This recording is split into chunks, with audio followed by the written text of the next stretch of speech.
Inverters, the heart of your system.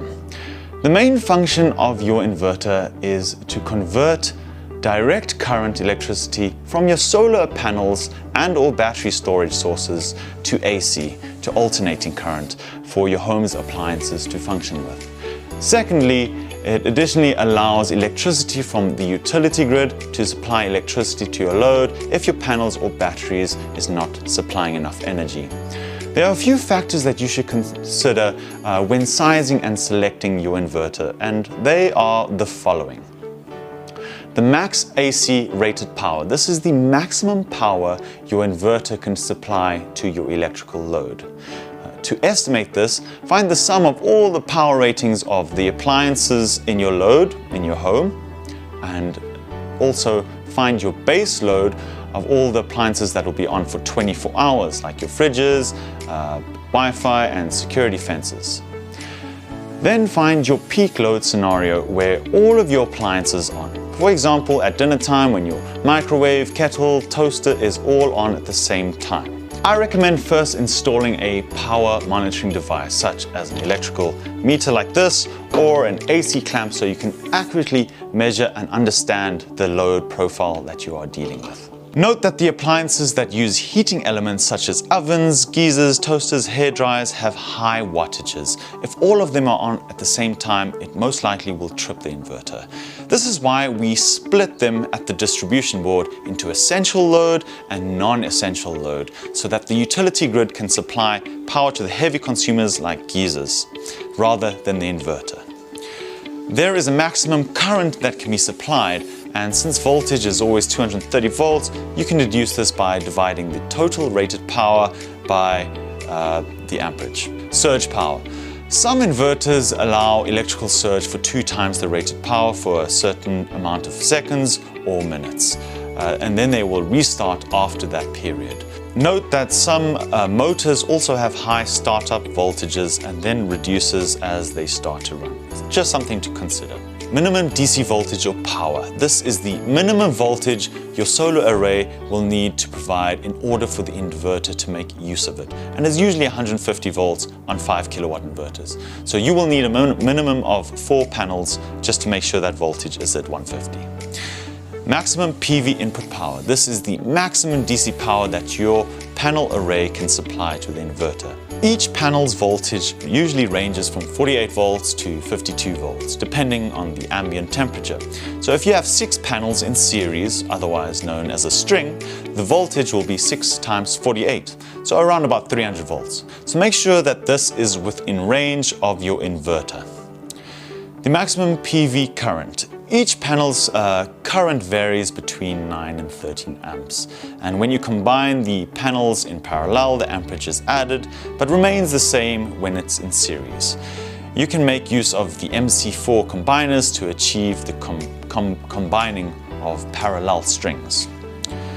The number of MPPTs. A maximum power point tracker is a unique piece of electronic equipment that tracks the most optimum voltage from your panel's array so that it can feed your batteries and load with the most amount of amps.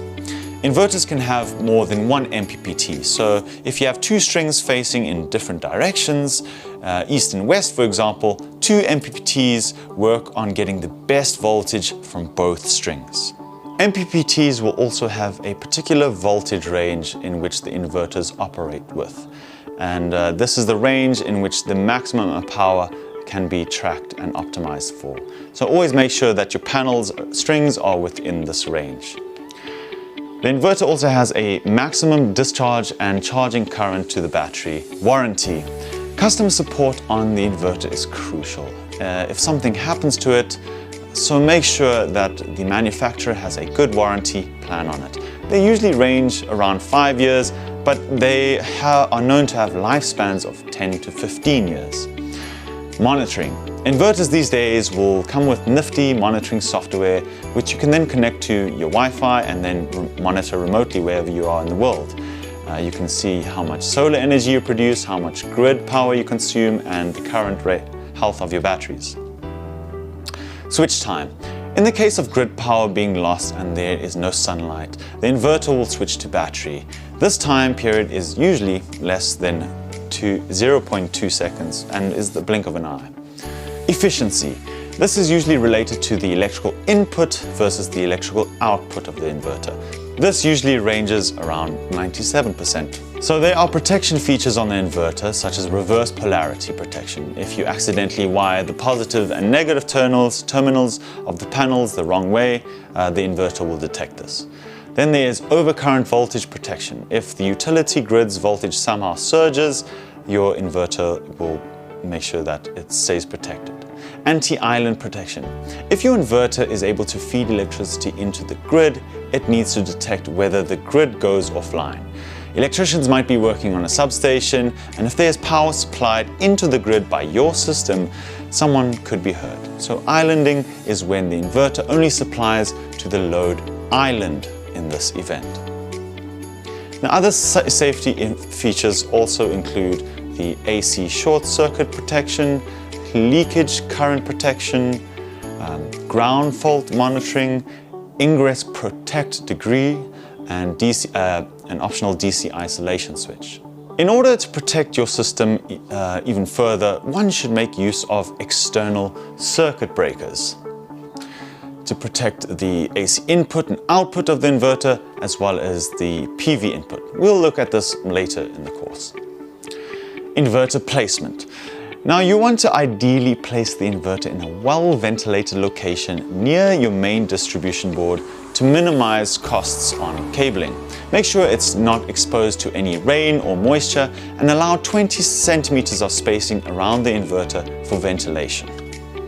Alrighty then, now you know what's important to look for when deciding on an inverter. Let's move on to the DC side and understand how panels fit into the mix.